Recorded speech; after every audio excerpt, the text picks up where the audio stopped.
Hi there! This latest acquisition sitting next to me is a Prompt 80. Now the Prompt 80 was a trainer or development system for the early 8080 CPUs, and you would have got this if you wanted to, learn the microprocessor, try out the microprocessor, maybe do some development of software for the microprocessor. It's even got a PROM programmer on it. You've got some I/O you can hook up to it. You've got lots of buttons for setting inputs and outputs, the ability to enter programs via the keypad. You've got lots of displays here. This is just a very capable trainer compared to a lot of other trainers than you would have seen at the time. And it's an absolute beast in size and sort of weight and beefiness to it as well. So I got this off of eBay. Like most things I get off eBay, it didn't work. I knew it wasn't going to work when I got it, and I will show you why, because it was very evident in the listing. But anyway, in this video, I'm going to get this Prompt 80 back up and running, and we'll see if we can get the keypads, the displays, the CPU. Maybe we'll even try to put a program in it and see if we can make it do something. Okay, let's crack this thing open and have a look inside. So I've taken a couple of the screws out already. I only have 2 screws left. We will open it up.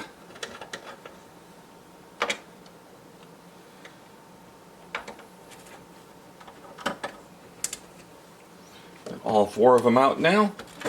And we can lift the front panel off. Comes out. And there, we will see our problem. There is no CPU board inside of it. It would take a multi-bus board. This is not the one that goes in it, but one kind of like that. It'd sit there. Some connectors plug onto the end. Some other connectors plug onto this end. And there would have been an 8080 multi-bus board in here. Specifically an 80-10 would have been in here. One of the early multi-bus boards. Your front panel has a couple of connectors here that hook up to it, to hook up to the end of that multi-bus board. You can see the back of the front panel here. Nice, clean, looks in good shape. Power connector here as well. But we're going to have to put a CPU board in this, or it's not going to do anything, obviously. Now, I knew about this because the seller had, taken good pictures of it. I could see inside. I knew there was no CPU board. Asked him, where is the CPU board for that? And it turns out he pulled it out and he decided to sell it separately. And I think the reason he did that is because it has the white chips on it. Very desirable, the white chips, the old white ceramic chips. So he pulled that board out of there and he thinks he'll be able to sell that separately and, and make himself some more money because it has the white chips. Now he also removed the CPU from that board. Okay, here is the case all opened up so you can see inside of it. We've got a fan, it's a 120 volt fan. We've got the power supply back here, bolted down to the chassis. We've got a power connector for the multi-bus board, power connector for the front panel. I think that's about all there is to see here. Hey, apparently the battery must have gone dead while I was filming and I lost a little bit of footage. But what I went on to do is I went on to check out the power supply in this case, and I found it was only putting out 0.8 volts on the 5 volt rail.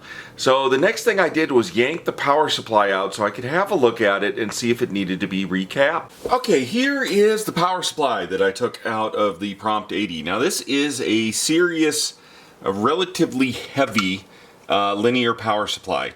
I've already kind of pulled it apart so you can see some screws are loose here, but I put it back together because I wanted people to be able to see it before I really start tearing it apart. So it's got some AC comes in here. You see there's 4 pins. That's probably because it's got a switchable 220, 110 switchable power goes in. We've got this big transformer. It's actually very compact for an old linear power supply like this. It's pretty well built. There's a sticker on the bottom, the heart of your system. And this is a Zentek power supply. So here, let's, where you can see that. I think that's cool. This was buried in there because this thing was mounted to the case. You couldn't even see it, but there it was, hidden inside the heart of your system. You can see there's some big old capacitors down here. There's some adjustment pots. We've got power out here, lots of different wires for power out. But the thing is, on the 5 volt rail, I'm only showing 0.8 volts. So something is wrong. So let's crack it open here, get a look inside here, look at the top of the board. And you've got these these three big TO3 devices. These transistors used to look like back in the day. Probably voltage regulators. This undone. And now we can flip him over, flip him on his side, and you should be able to see. Now we've got, I've already kind of looked at it, so I can tell that there are, so two of these big guys are on the 5-volt rail. These are 10,000 microfarad capacitors, and two of those are on the 5-volt. There's this guy here is a 5,000 microfarad rated 25 volts, so I'm betting he is on the 12-volt rail. These are rated 15 volts, so they did overrate the capacitors, I think, which is good. So my suspicion would be that these capacitors have gone bad. Now it could also be that resistors have drifted, or the voltage regulator has gone bad. Could even be a bad winding in the transformer. You see we've got three adjustments here. You've got your plus 5 volt, your plus 12, and your plus 26. Plus 26, of course, being for the EEPROM programmer. Now I know this thing also puts out minus 5 and minus 12, but I will bet that somehow the minus 5 and minus 12, they track these pots on the plus 5 and plus 12. Okay, I went ahead and I pulled every single capacitor on the power supply and checked them on my tester to see if they were good or not. Now, these three little guys here, they're like 10 to 22 microfarads. All three of them were really questionable. They had high ESR like the range of 10 ohms or so. The capacitance was off a little bit on them. So I think these three were iffy. This kind of medium-sized one here, he was outright bad. He had obvious leakage on the PC board, and he was not registering any capacitance, so he was bad. These three kind of medium-sized guys here, they seem to test fine, but I replaced all of these smaller capacitors on the board. The thing I did not replace is the three large filtering capacitors, the 10,000 microfarad one and the 5,000 microfarad one that I showed earlier. I tested those. I actually put them on an AC power supply and then put a load on it and looked at the ripple that was coming out, and they tested within specification. So rather than spending $26 replacing those, I put them back in. And I've soldered the whole thing back up. I'm going to crank it up. I'm going to see if the 5-volt rail works any better on this. I kind of don't suspect it's going to, but we'll at least find out if this thing is, if this power supply is salvageable, or if I should just replace it. Okay, I'm going to go ahead and turn it on. I've got some leads going over to what I believe are the 5-volt rails coming out of the power supply. I have my DC, this is one of my DC loads here. This thing just has some switches to some resistors, and the first resistor will be a 10 ohm resistor, which should put half an amp load on a 5-volt supply. Then I've got my multimeter. So right now I've got it all off, so we've got no load. We'll flip it on. We've got 5 volts, that's good. Let's put half an amp on it. 4.9 is good. We can go up here and we will put, this is a 4.7 ohm resistor that should put about 1.1 amps on it. Still good. Next one up is a 2 ohm resistor, which will put 2.5 amps on it. 4.797, that's close enough for me. I mean, there's some voltage loss in these wires here. And let's see if it can do 5 amps. 4.6, okay. I think it's working. I think we've got voltage coming out of the 5-volt rail, so I did not really expect changing out those minor caps to solve the problem, but maybe it did. Okay, here's the CPU board that I'm going to install here. This is an 8010A, which is newer than the 8010 that would have originally come with the Prompt 80. So I went off and I got myself some 2708s, and I programmed all three of them with what I believe are the right images for the ROMs. So you've got the 3 ROMs here. You've got some static RAMs down there that are soldered in, You've got your 8080 CPU there, a couple of 8255s. This is probably the multi-bus controller.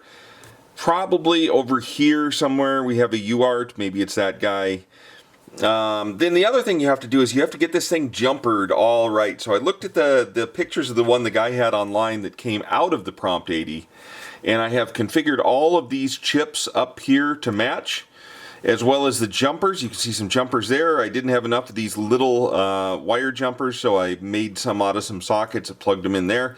So all of that matches. There's also all these little blue wires like over here. I have carefully matched those to, you know, what I saw on the one online. There's some of them there. There's some other ones. They're just scattered around. So you've got to really make sure all the jumpers are set properly on this board if you're going to expect it to work. Okay, I've got the multi-bus CPU board mounted in here. The power connector is hooked up across the bottom. These connectors here will go to the front panel. This connector will go to the serial. The P2 doesn't get used. Thing screws in via 3 screws. It's a little bit hokey. This board wasn't really meant to be mounted like this. These screws up here are actually where the ejector levers go. You're supposed to put it in the back plane, but for this particular kit, that seems to be what they did, is they just kind of mounted it like that. Anyway, let's attach the front panel and see if it works. Okay, let's power it up. Okay, that's good. We got a display over here. It looks like this can be switched between 3 places. It's currently on the middle one, which is displaying HL, flags, and A7. We can also switch it to BCDE, or we can get program counter and stack pointer. I see a reset button down here. This resets the computer. Let's see if we can display some memory. Display memory. 0000. Execute. Okay, that didn't do anything. But it's also execute and end. Let's try display memory 00 and next. Okay, there we've got a byte. So this is in ROM. Its RAM should be up at 3C00. So there's ROM. So if we try to change a ROM address, we shouldn't be able to. Like, let's try to change this. Let's see if we just type in like a 52 here or 59. And then we'll next previous. Yeah, we can't change it because it's in ROM. Let me end it. And let's display RAM. We'll do 3C00. So 3, I said 3C00. And we'll hit next. We've got an EE. Various stuff here in RAM. Let's try to change one of these. We'll change this to like AB. And this is in RAM, so it probably did work. Okay, good. So the RAM is working as expected. The ROM is working. We can scroll the display. So we're switching this between the various things it can display. Like right now it's got program counter, stack pointer. Stack is up there at 3F90. Examine registers. So these registers seem to have little numbers on them. So if I examine register, let's do register 8. Let's see, 8. Whoops. Here, let me reset. I've hit some wrong things. Examine register 8. Let's try a next. 67. So yeah, 67, 89 are 8 and 9. So we should be able to change those. I could change the program counter to, I don't know, 55. There, and it changed over there. So yeah, that's how you would change a register. It's not the most convenient thing because you gotta go by these numbers. I'm kind of surprised they didn't put, you know, the register names in there. So anyway, let's see. We've done next, previous, execute. There are a bunch of functions built into it. So for example, you can program an EEPROM. You're supposed to be able to load and save things through the serial port, which is back here. I don't see anything for accessing ports. Display modified memory. So it does have 2 of the ports on the 8255 are brought out here. Looks like this one is an output port, so we should be able to set this under program control. This one is an input port, so the input port I'm guessing these are toggles. Well, I seem to be able to turn them on. Maybe reset, yeah, so you can punch in which bits you want to set, or reset it, you clear them all at once. So this is like if you want to do some programming and you want to demo some bits coming in through the 8255 port, you can do it up there. That'll be an output port. I'll try to write a program later to see what that can do. Program the EEPROM. I think it'll program like 2708. You got an I/O port connector. I think this is hooked to the other 8255. You've got some interrupt buttons, so you can, if you're running a program, I assume this would break back to the monitor. And this other one is just for generating a user interrupt. Okay, let's try to type in an assembly language program using the keypad. So I created this program here. Actually, I had Anthropic Claude created for me. This is a Cylon Lights program. It's going to blink these lights back and forth. We'll enter all this machine code over here and see if we can get this to do something. We'll put it in display. We're going to put it at address 3000, which is where I have some RAM. And we'll hit next. And we just have to start entering bytes.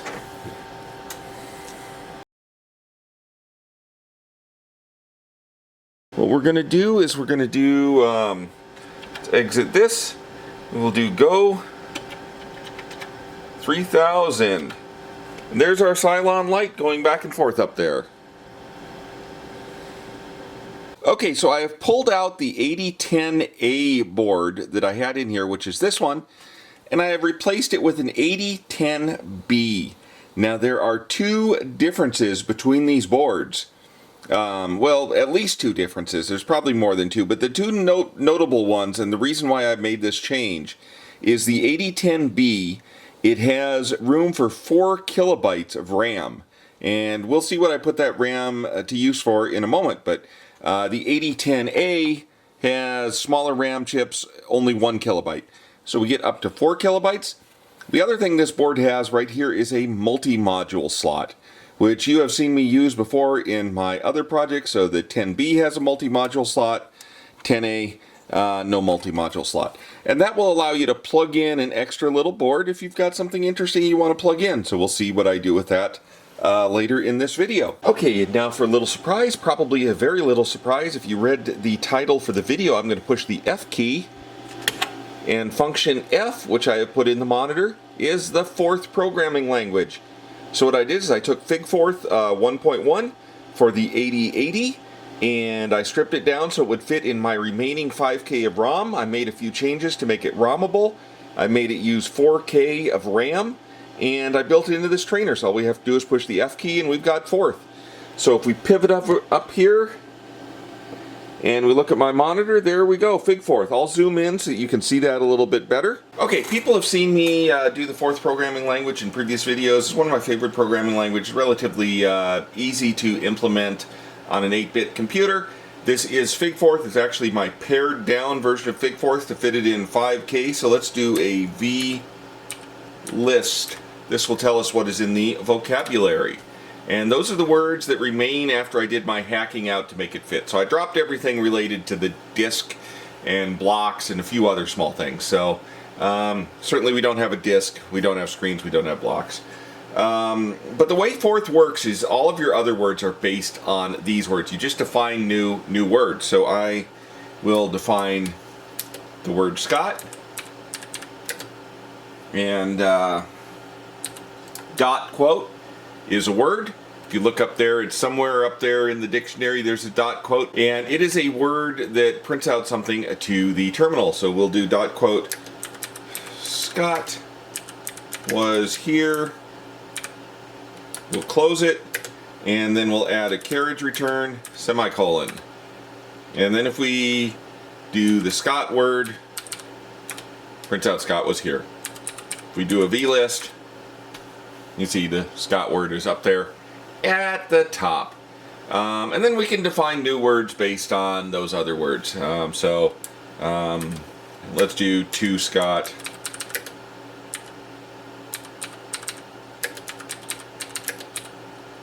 Oh. Okay, I gotta be careful because I'm typing in the dark to get good contrast on the screen, I have a typo there, and I don't have backspace working on this, so it's not going to understand that L. So let's try this one more time. Colon 2. We'll do Scott. And then semicolon. And let's just do 4 Scotts as well. 4. And we'll use 2 Scott.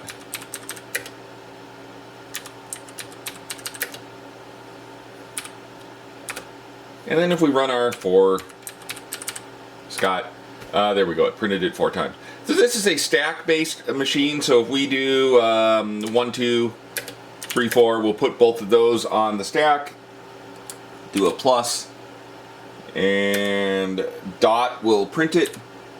So we do 12 plus 34, and then print it out, 46. That's a little bit of fourth. Of course, there's words in here that do loops and all kinds of stuff. I'm only scratching the surface here, just to give you a little demo. Okay, so I've got a multi-module slot, so let's go ahead and do something with it. I'm going to put this multi-module in right there. And this is one of my speech synthesizer multi-modules. I've got a cable. So I'm going to hook it up to external audio here, just because the fan is kind of loud. We'll want to put some amplification on it so we can hear it. And let me get the thing reassembled. We'll try out a speech synthesizer. Okay, time to try out the speech synthesizer. So the trainer is powered up. I have written a small assembly language program to say a couple of phrases. I burned that into ROM and I bound it to a couple of the function buttons. So this first one will say Scott was here. Once more. And the other one is going to say, this is an Intel Prompt 80 computer. This is an Intel Prompt 80 computer. And one more. This is an Intel Prompt 80 computer. Okay, and that's that. Thank you for watching my video. Please visit my website at www.smbaker.com for more electronics projects and sandrail stuff. Bye.